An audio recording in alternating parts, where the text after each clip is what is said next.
Hello again, everyone. Today I am here with my new set of everyday carry fountain pens.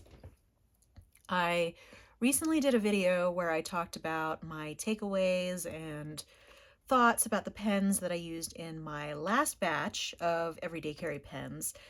Basically, if you didn't see that video and you don't know what I'm talking about, I have decided that I'm going to be selecting a smaller selection of fountain pens to use at any given time, and then I'm going to use them until they either run out of ink or something happens that makes me want to switch.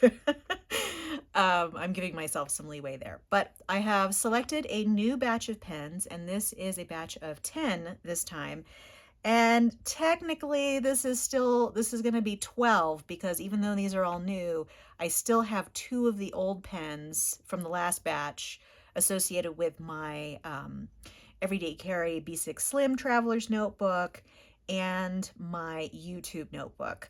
So once those run out of ink, I'll either put one of these associated with those, or I'll pick a couple more. But this is certainly fewer pens to choose from than the usual dozens that I normally have access to, because I do want to learn more about each of my fountain pens. And this is also in an effort for me to stop buying fountain pens, or at least only buying fountain pens if they have something super special about them that I would like to add to my collection. And so far it's been pretty successful. I've not purchased any fountain pens since I really started getting into doing this. So, and it's been months. So I'm pretty happy with that. I think I mentioned in my last video that I certainly have almost purchased fountain pens, but I've managed to not do it just because, there hasn't been anything super special enough to really warrant the purchase from me at this point, given where I am and how many pens I have in my collection. Okay, so this is the pen roll. I'm going to open this up and show you each of the pens that I have in there.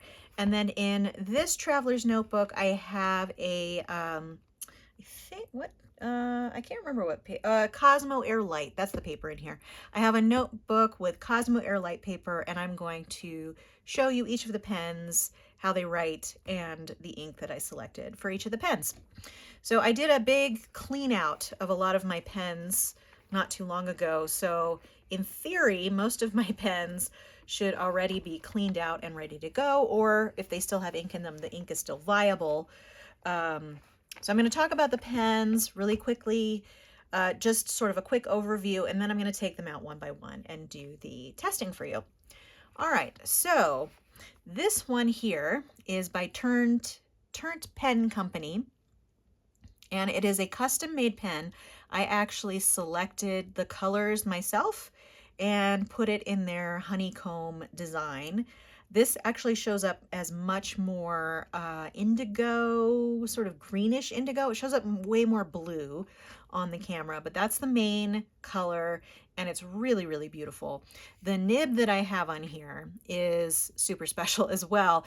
This is actually the Visconti gold nib that was on my Dark Age Visconti pen. And I replaced that nib on that pen with a palladium nib that I found used.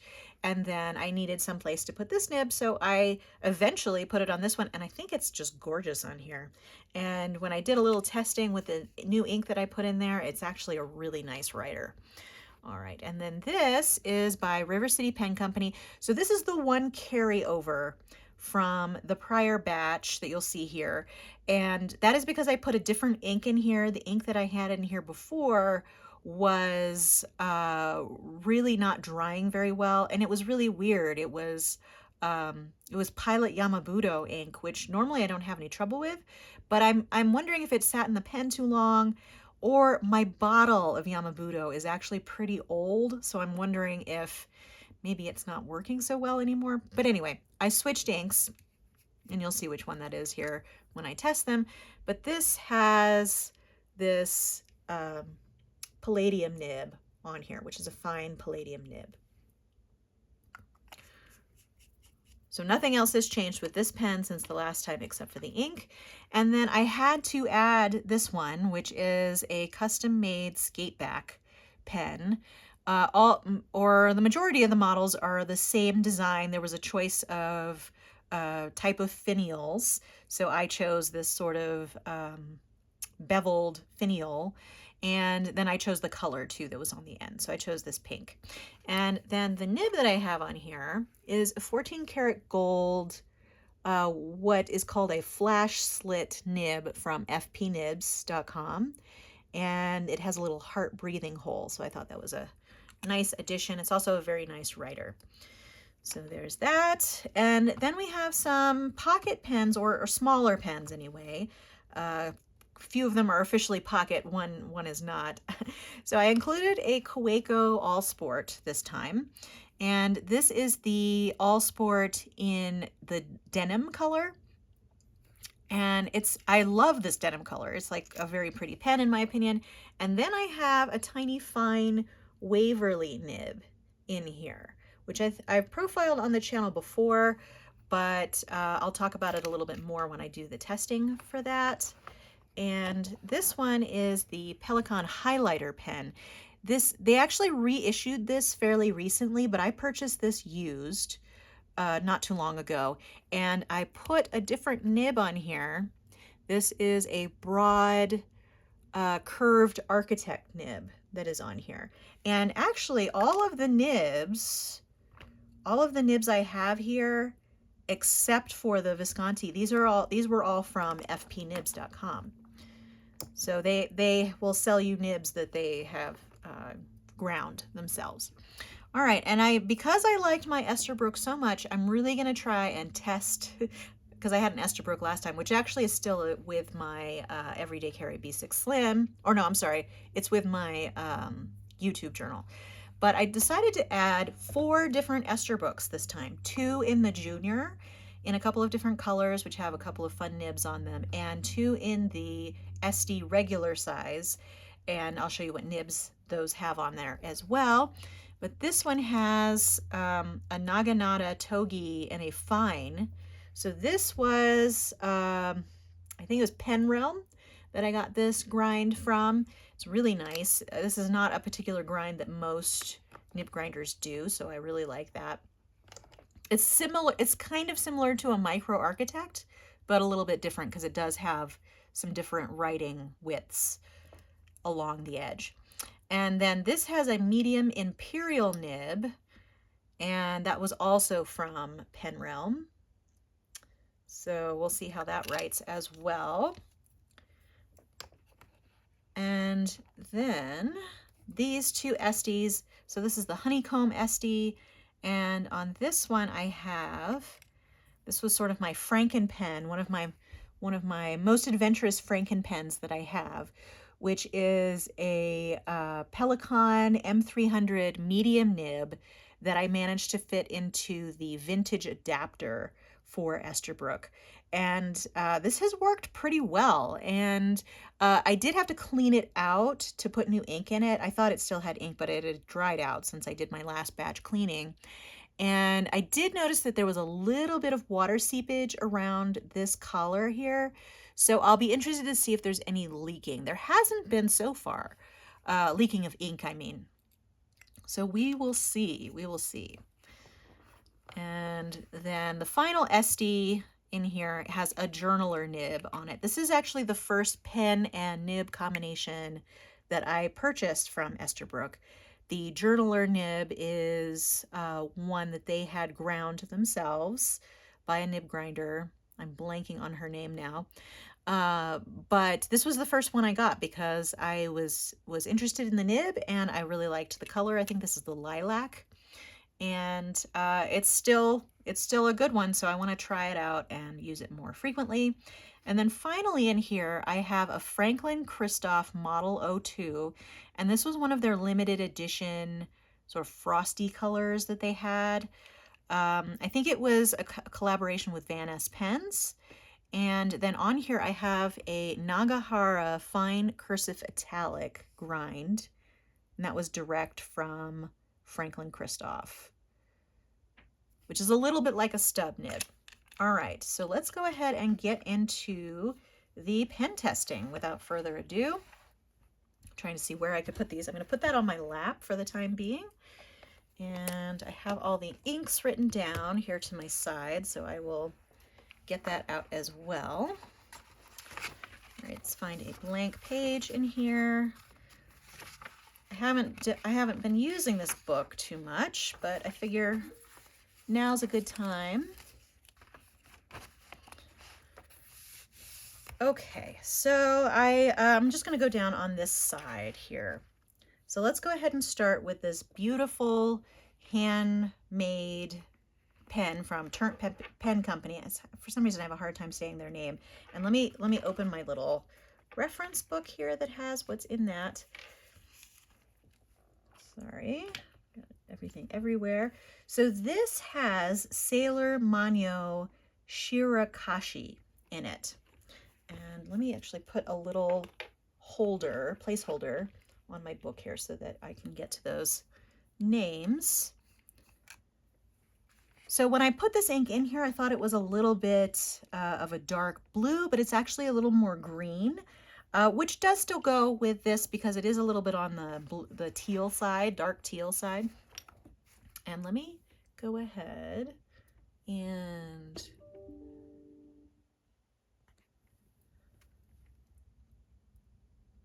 there we go. Sorry, trying to get it so it doesn't swing around.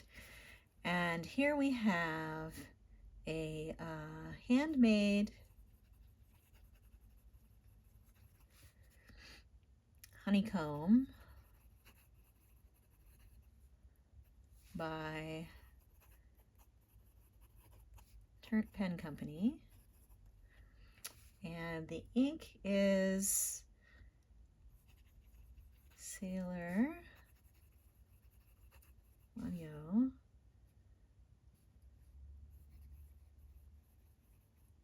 Shirakashi. That's a tough one. I had to see how to spell it.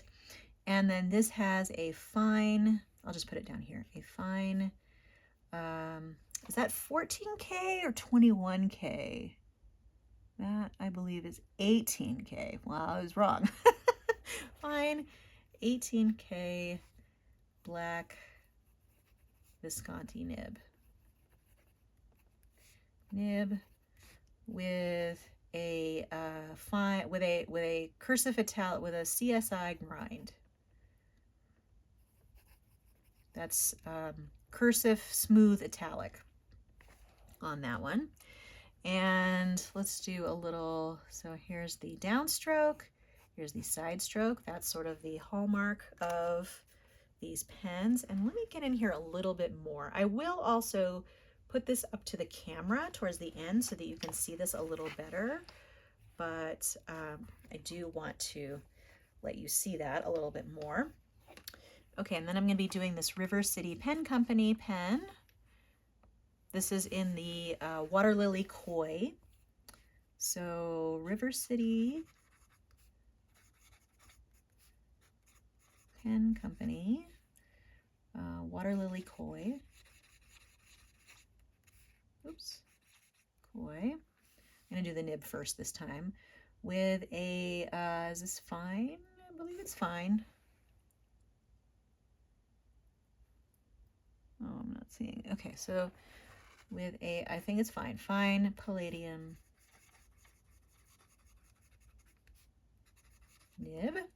And this has no grind on it, so it is as is. Oh, and the ink is Sailor 970. And for whatever reason, this broader nibs don't seem to work as well on the on this particular paper, so I felt like that had a little bit more noise and drag when I was writing with that. All right, so this is the Skateback pen by Black Robin Pens in the UK. So Black Robin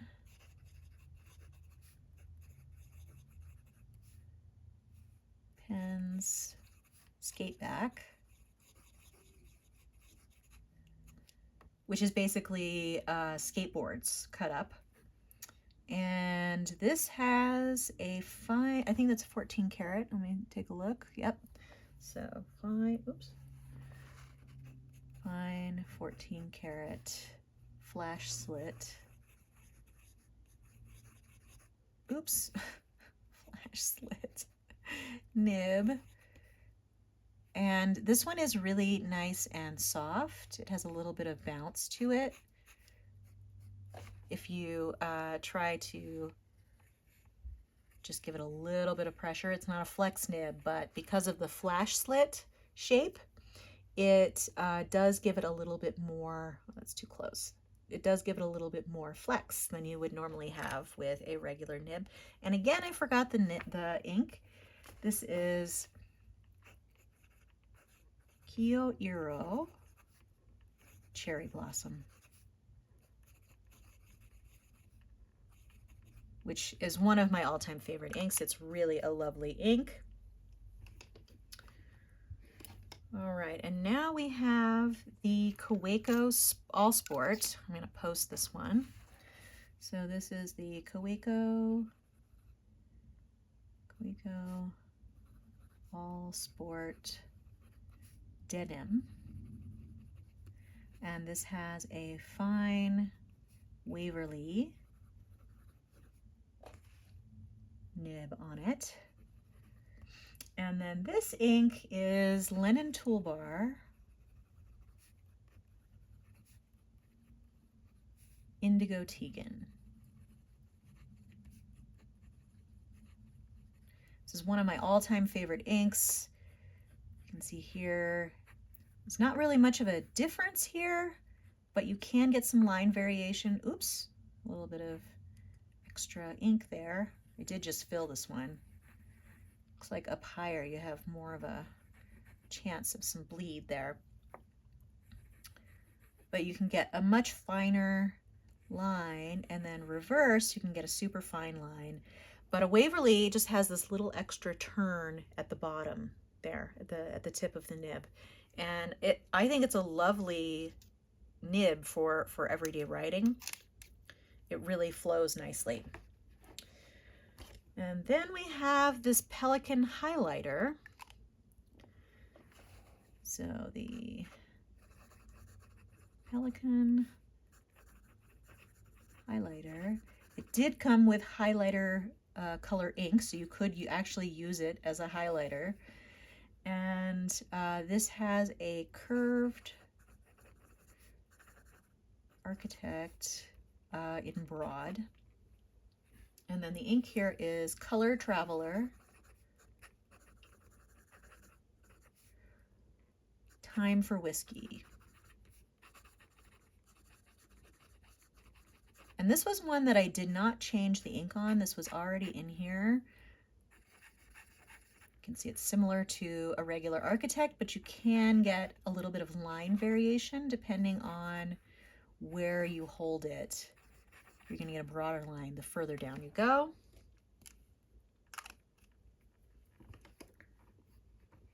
This next one is one of these Esther Brook Juniors. So let's just call this the Esther Brook Junior Blue. And this nib is, what is this nib? I had it written on the side there, so it's a fine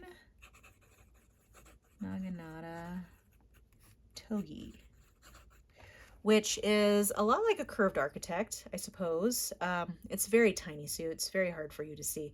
But basically it has a little curve here at the end so that you can get a different line width depending on how you hold it. So, and there should be multiple options here depending on how you hold it. What's really great is to have this in a fine, because then you can go from fine to extra fine, no problem. I don't think, yeah, this one writes reverse. Oh, that's a little scratchy. It's hard to write reverse. You'd have to have a very light touch. So I'm going to call that a no on the reverse writing on that one. And then the ink here is Ackerman Indigo. So I have two indigos here, and they're pretty different. This one's a little lighter and more more blue, I think, and this one's a little bit more towards the green. All right, and then I have the other Esther Brook Jr., which has the Imperial nib on it. I'll remember that.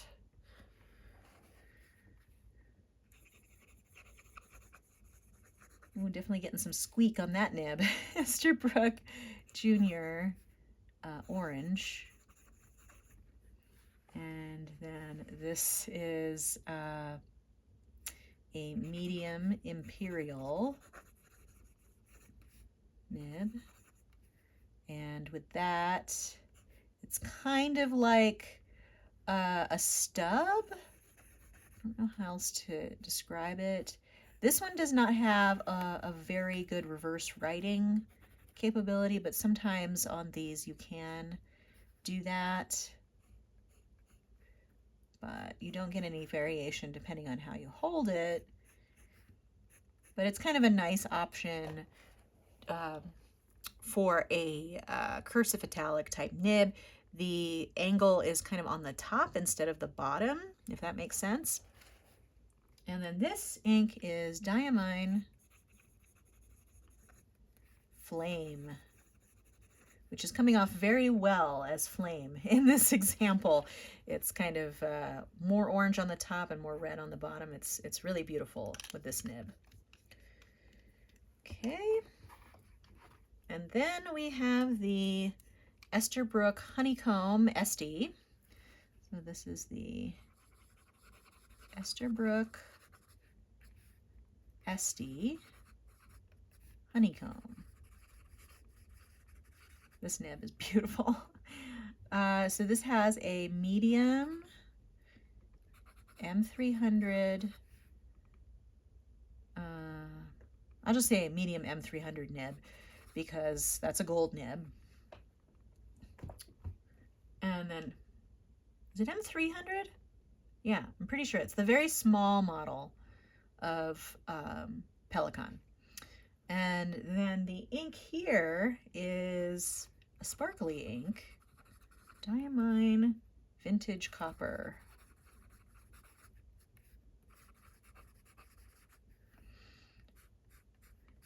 This is a very broad medium, I must say. This would probably be more like a broad in other brands. That's part of why I took it off of the M300 that I have, just because it wasn't really proportional to this very small pen. So I put it on here. All right, and then we have the Esther Brook SD Lilac.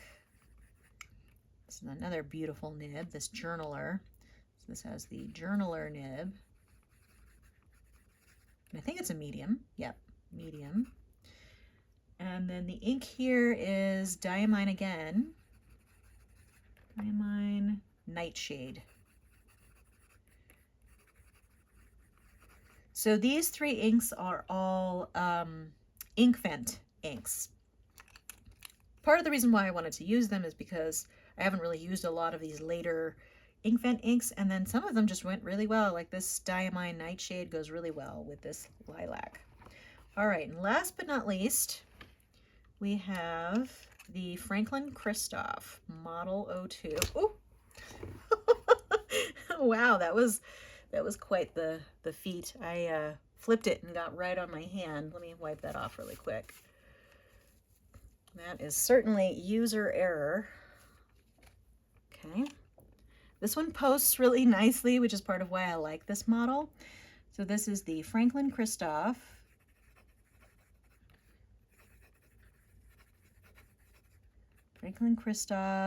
Model O2. And this has a fine sig nib. Is this a fine sig nib or is this, no, it's a fine cursive italic. I'm so sorry. This is not a, so this is a fine cursive italic by Nagahara. The sig nibs are similar, but there definitely are differences between the two. This definitely has a much greater variation between downstroke and side stroke. Very beautiful. And this particular ink is another Diamine ink from the Inkvent series, Diamine Bliss. And this was a color, I think it was the first color from this last year's Inkvent. And I kind of poo-pooed this ink as being the very first one, but it actually is a lovely match for this pen and probably other pens that I have. So yeah, maybe I spoke too soon on that being an ink I didn't want to use. All right, so here, I'm gonna zoom out a little bit. So here are all of those lovely pens. I'm going to wrap them up in their little case, and then this is what I'm going to reach for whenever I need a fountain pen. And my intent, as like last time, is to use them until I run out of ink. Oops, looks like I made that a little too loose. Let's do that. To use them until these particular pens either run out of ink or I just really get sick of them. I think this is a great combo. Last time I tried to have like a good representation of all the different nib widths. This time I just kind of chose what I liked. So I didn't really think about variety necessarily, but I think there is a pretty good variety in here and a good variety of inks as well. So there you go.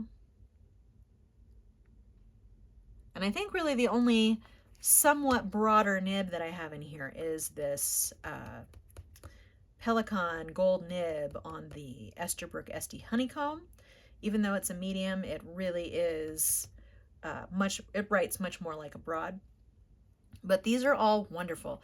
One anecdote, so I did try to put a sparkly ink in this particular pen here, this fine cursive italic with the fine cursive italic nib, and that was a no-go. The pen would just not flow at all. So I had to clean that out and then put a different non-sparkle ink. This vintage copper, you can see you probably can't see that on the camera, but this one does have a little bit of sparkle. It's one of my favorite inks from the Inkvents.